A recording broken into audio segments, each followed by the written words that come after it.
পরিচয়ের বন্ধুগণ, আসসালামু আলাইকুম ওয়া রাহমাতুল্লাহি ওয়া বারাকাতুহু। কাছে দূরে, দেশে অথবা দেশের বাহির থেকে, যে যেখান থেকে ঠিক এই মুহূর্তে বাস্তব জীবনের গল্প শোনার জন্য আমার সাথে জয়েন করেছেন, আমি রানা, KH রানা, আপনাদেরকে স্বাগত জানাচ্ছি KHR ক্রিয়েটিভ স্টুডিও নিবেদিত নিশি গল্পের দ্বিতীয় পর্বে। বন্ধুগণ, আজ আমি শোনাবো আপনাদেরকে চট্টগ্রামের বন্ধু রাফির জীবনে ঘটে যাওয়া এক অদ্ভুত, ভয়ঙ্করতম, বিস্ময়কর বাস্তব ঘটনা। আজকের গল্পের টাইটেল, কোনো অশরীরী এখনো ফোন করে বলে, তুমি কথা দিয়েছিলে, তুমি ফিরে আসবে, আমি এখনো এখানেই আছি। বন্ধুরা, শুরু থেকে শেষ পর্যন্ত আমার মুখে রাফির জীবনের এই ভয়ঙ্কর বাস্তব ঘটনাটি শুনলে আপনাদের খানিক সময়ের জন্য হলেও মনে হবে যে কেউ আপনাকে ফোন করে যেন বলছে, তুমি কথা দিয়েছিলে, তুমি ফিরে আসবে, আমি এখনো এখানেই আছি। গল্পটি শুনে চট্টগ্রামের বন্ধু রাফিকে আপনার মতো করে একটা মন্তব্য কমেন্ট বক্সে লিখে যাবেন। চলুন বন্ধুরা, গল্পটি শুরু করা যাক। সুপ্রিয় বন্ধুগণ, আসসালামু আলাইকুম। আমি আপনাদের চট্টগ্রামের বন্ধু রাফি বলছি। আমার জীবনে ঘটে যাওয়া বাস্তব এই ঘটনাটি আপনাদের কাছে শেয়ার করার জন্য নিশি গল্পের প্রেজেন্টার KH রানা ভাইয়ের মাধ্যমে রেকর্ড করে উপস্থাপন করার জন্য অনুরোধ করছি। বন্ধুরা, পূর্বেই বলেছি আমার নাম রাফি। আমার শৈশবের কথা বিস্তারিত না বলে সরাসরি ঘটনায় চলে যায়। ঘটনাটি 2014 সালের। 2014 সালে আমি ঢাকায় একটা প্রাইভেট কোম্পানিতে চাকরি পেয়ে যাই। পড়াশোনা শেষ করেই আমি ঢাকায় এই চাকরিটি পেয়েছি এবং চাকরিটি পাওয়ার পর বেশ কিছুদিন ঢাকায় অবস্থান করি। ঢাকায় অবস্থান করার পর চাকরি থেকে ছুটি পেলে সেই ছুটি কাটাতে আমি আমার নানুর বাড়িতে বেড়াতে যাই। আমার নানুর বাড়িটি ছিল চট্টগ্রাম শহর থেকে বেশ দূরের একটা পুরনো ফসলি বিস্তর জমি, আঁকাবাঁকা মেঠোপথ ও ঘন বাঁশঝাড়ে ঘেরা একটি গ্রাম। অনেক বছর পর নানু বাড়ি বেড়াতে গিয়েছিলাম, যেখানে আমার শৈশব বেশ কিছু সময় কাটিয়েছি। কিন্তু অনেক দিন পর সেই বাড়িতে আবারও পা রাখার সাথে সাথেই মনে হলো কিছু একটা যেন নেই।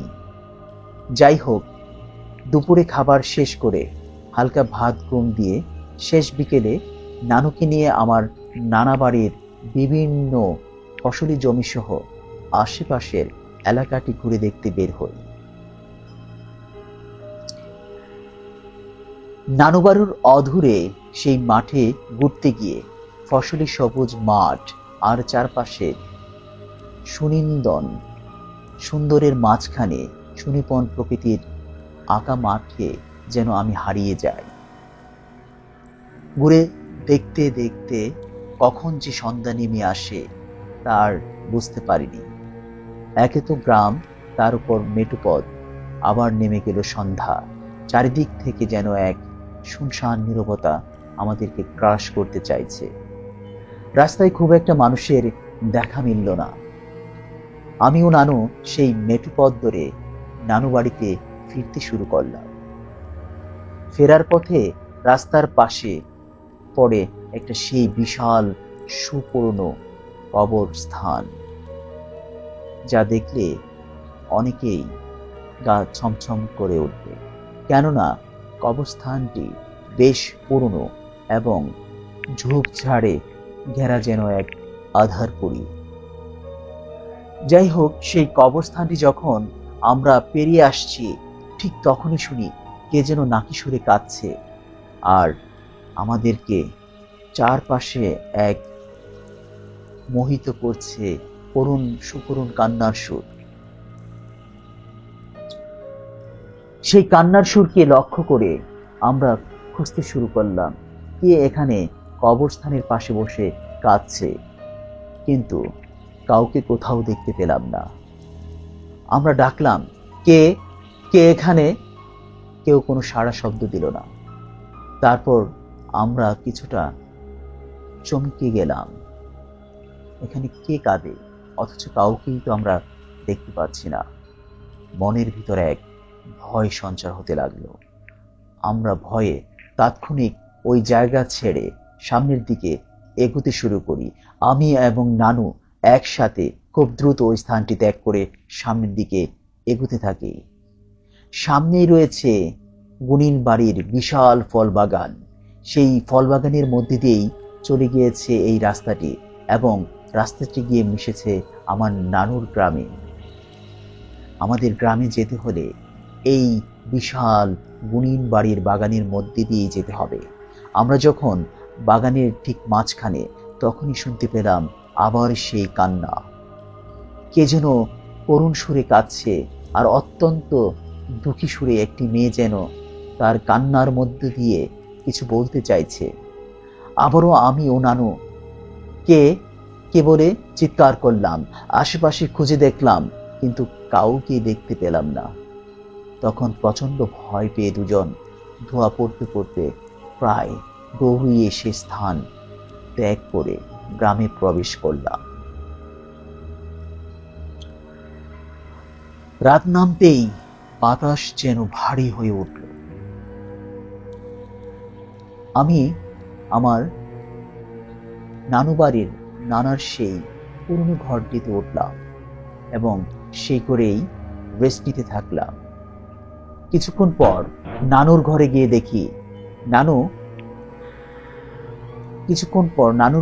দেখি নানু দরজায় দাঁড়িয়ে হেসে বললেন, কি ভয় পেয়েছিস? আমি বললাম, না, অতটা ভয় পাইনি, তবে কিছুটা অস্বস্তি বা বিস্ময় লেগেছিল। ভয় পাওয়ারই কথা। এরকম সন্ধ্যাক্ষণে যদি কেউ কাঁদতে থাকে, তাও আবার মেয়ে মানুষের সুকরুণ কণ্ঠ, কিন্তু তাকে দেখা যায় না, তাহলে তো ভয় পাওয়ারই কথা। যাই হোক, এখন আর এই বাড়িটা আগের মতোই নেই।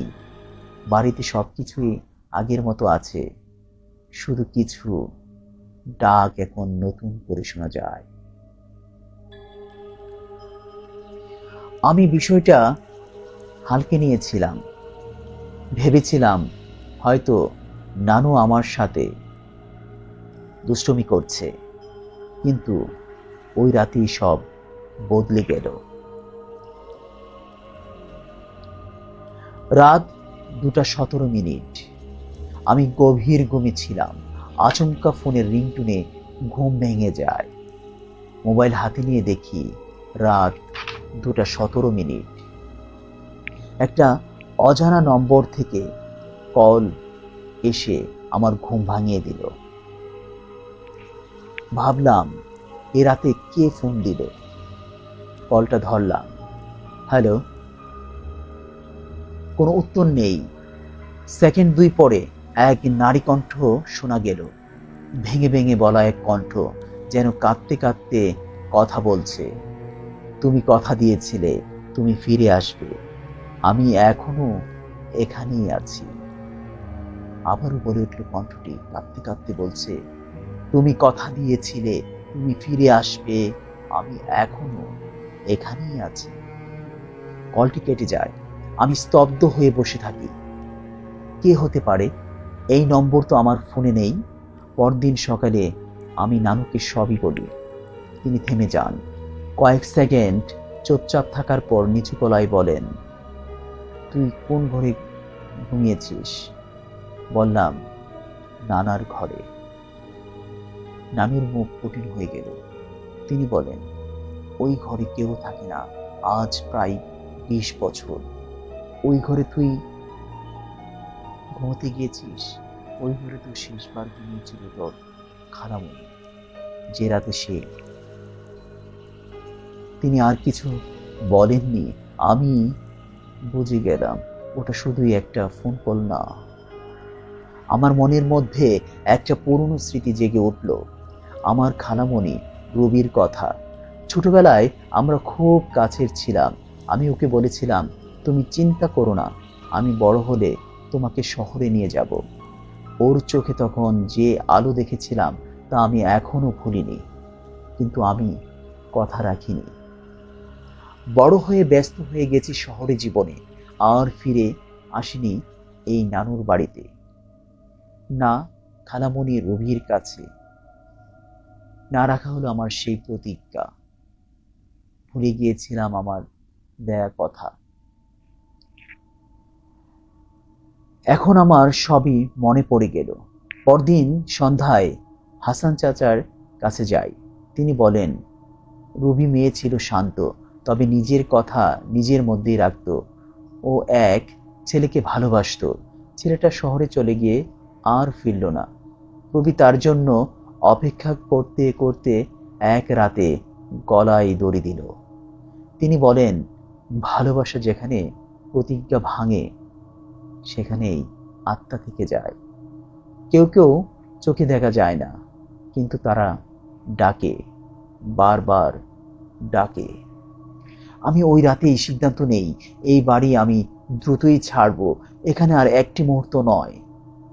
কিন্তু সেদিন রাত, শেষবারের মতো সেই ঘরে আমি ঘুমোতে গেলাম।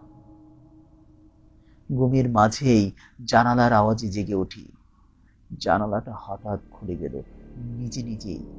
আমি দরজার দিকে তাকিয়ে দেখি সেখানে একটা ছায়ামূর্তি দাঁড়িয়ে। একটা মেয়েলি অভয়ব, চোখে জল, কিন্তু বিষণ্ণ হাসি। সে শুধু বলল, তুই ফিরলি, আমি অপেক্ষা করেছিলাম, এবার আমি যেতে পারি। তারপর সে অদৃশ্য হয়ে গেল। আমি ঘর থেকে ছুটে বেরিয়ে এলাম। ভোর হওয়ার আগেই আমি সেই গ্রাম ছেড়ে যেতে চাইলাম। আমি দিক বিদিক ছুটতে লাগলাম, আর তখনই শুনতে পেলাম ফজরের আজানের ধ্বনি। আমি ছুটতে ছুটতে চলে গেলাম বাস স্টেশনে। বাস স্টেশন থেকে সোজা চলে গেলাম ঢাকা। ফোন নম্বরটিও বদলে ফেললাম, কিন্তু এরপরও মাঝে মাঝে মনে হয় আমার ফোন বেজে উঠছে। উঠিয়ে দেখি আননোন নাম্বার, আর কানে ভেসে আসে সেই একই কণ্ঠ, তুমি কথা দিয়েছিলে, তুমি কথা দিয়েছিলে। আজ আমি সেই আপনাদের ভয়ঙ্কর কণ্ঠের কথাটি বলে গেলাম, যা আজও আমাকে ভয় পাইয়ে দেয়। এবং আমি প্রায়শই আননোন নাম্বার থেকে একটি কল পেয়ে আমার ঘুম ভেঙে যায়, আর ফোনটি ধরলেই এক করুণ কণ্ঠ বলে ওঠে, তুমি কথা দিয়েছিলে, তুমি কথা দিয়েছিলে, তুমি কথা দিয়েছিলে। বন্ধুরা, এই ছিল রাফির জীবনের অদ্ভুত বিস্ময়কর এক ভয়ঙ্কর ঘটনা, যে ঘটনাটি আমি আপনাদেরকে আজকে নিজ কণ্ঠে নিজ মুখে শোনালাম। আমার আজকের এই গল্পটি বলাতে কোথাও কোনো বাচনিক ভুল হয়ে থাকে ক্ষমা সুন্দর দৃষ্টিতে দেখবেন। আর বেশি করে আমার এই চ্যানেলের যে ইমেল আইডিটি রয়েছে সেখানে নতুন নতুন আপনাদের বাস্তব জীবনে ঘটে যাওয়া গল্প আমাকে পাঠাবেন। আবারও দেখা হবে আগামী কোনো পর্বে। ততক্ষণ ভালো থাকবেন, সুস্থ থাকবেন, ইনসাফের সাথে চলবেন, ইনসাফের পথে হাঁটবেন। আল্লাহ হাফেজ।